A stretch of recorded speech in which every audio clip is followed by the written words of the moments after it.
Hello, welcome to Soulmate Coach Crystal, where you learn to attract, create, and maintain a relationship that is soul satisfying. I just want to say welcome, welcome, welcome. Thank you guys so much for joining me today. And I do have a little cold, so a little nasally. I'm stuffed up, and so you're going to hear that. Just to throw that out there. Today, what I want to talk about is something that is really, really like near and dear to my heart. And it starts with a question, and the question is, can you envision yourself blissfully happy in a relationship? And I know for some of you guys it brings up like some cynicism already, like, yeah, whatever, I'm just trying to meet somebody decent. But what I know is that when we are able to envision ourselves in this place, and I don't mean just like see it somewhere in the future, like one day I want to meet this great guy, but we're really able to envision ourselves in this place, envision ourselves experiencing what it's going to be to hold his hand, what it's going to be to kiss his face, what it's going to feel like when he holds the door for us or pulls out our chair, or we share a laugh together. And we can really get into the details of envisioning what it is we want. It really opens up the door for it to happen. It's almost like we're paving the way for this wonderful relationship to come into our lives. We're preparing ourselves to receive the goodness that's going to come when we meet this person. And what I know is that not being able to do that a lot of times can actually block us from meeting the person that is for us. And working as a coach, I get how hard it is to envision this place. And I also know how important it is to be able to sit down and really envision it. And I don't just know it as a coach, I know it firsthand in my own life. And so I'm going to tell you guys a little story today about me. As many of you guys know, I'm widowed. And my first husband, I was married to him. We were together for 16 years. And he died suddenly in an accident. And I was devastated. I was truly devastated because as far as I was concerned, he was my best friend. He was my soulmate. And, I wasn't going to find another love. And I remember probably about 3 or 4 months after he passed, I was looking in the mirror in the bathroom. And it just came to me like an epiphany, literally. It's like, my grandmother's 90-something years old. Now, what does that have to do with anything, you ask? Well, at that point, I was 35. And my grandmother being 90, in her 90s, okay, wow. So, I mean, genetically, barring accidents, and God willing, and the creek don't rise, I will be on this planet another 50 years, maybe 60. And the first 35 years of my life was best that it was ever going to be. Something in me clicked, and I just couldn't receive that. And I said, you know what? Okay, maybe that was the best for then, but I just have to believe there's more of the best to come. And I remember what I started to do is at night I would lay down and I was lonely and I was sad and I was miserable and I couldn't really see how my life was ever going to be any better. But what I started doing was I started envisioning this person I was going to meet. And it became a nightly ritual. I mean, I did it every single night. That's the way I lulled myself to sleep. And in my vision, he was fine, which my husband is. He was kind. He's generous and compassionate, gainfully employed, a good listener. He liked to go out and do things and experience new experiences. He also would understand my grief, and he would understand that there was a part of me that I'd experienced something in my life, the loss of my first husband, that was very painful, and he would get that. He would get that sometimes, life gets tough.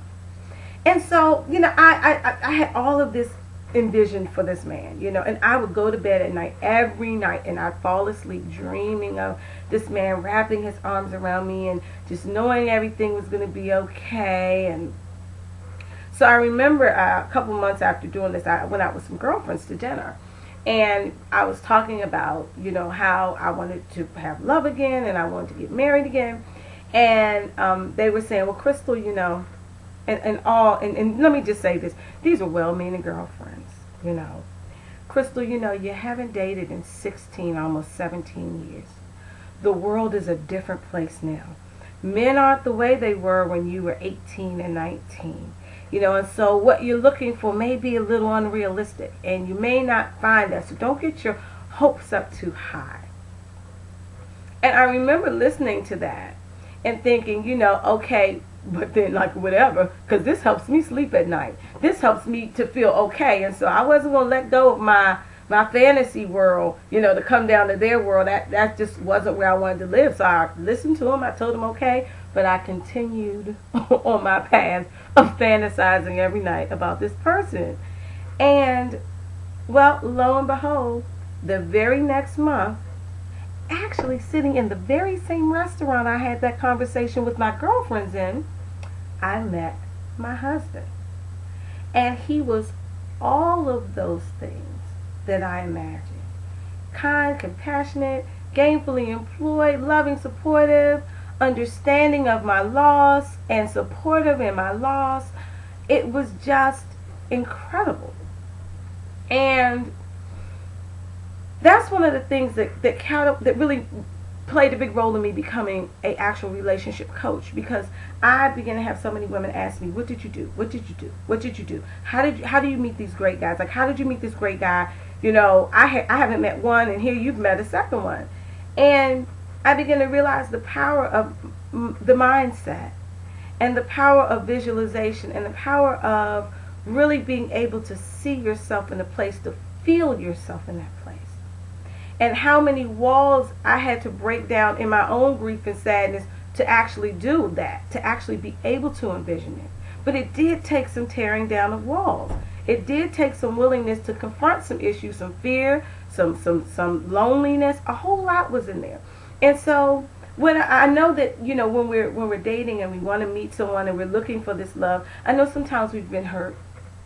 And we've been so hurt and so disappointed, and we can get so afraid that what we're hoping for won't happen, and we're going to get our hopes all up just to be disappointed, that we kind of stay stuck in that this is just the way it is thing. And so I just want to challenge that today. I want to challenge you to really begin to envision what you want as if it were right in front of you. And the things that you encounter that block that, the things that say that can't happen, that's unrealistic, you're being a fool, don't get your hopes up too high, really challenging those things, because those could be the very things, and I'm going to go out on a limb and say they probably are the very things that are standing between you and the love that you want, or the relationship that you want, or even if you're in a relationship, having the kind of relationship with your partner that you want.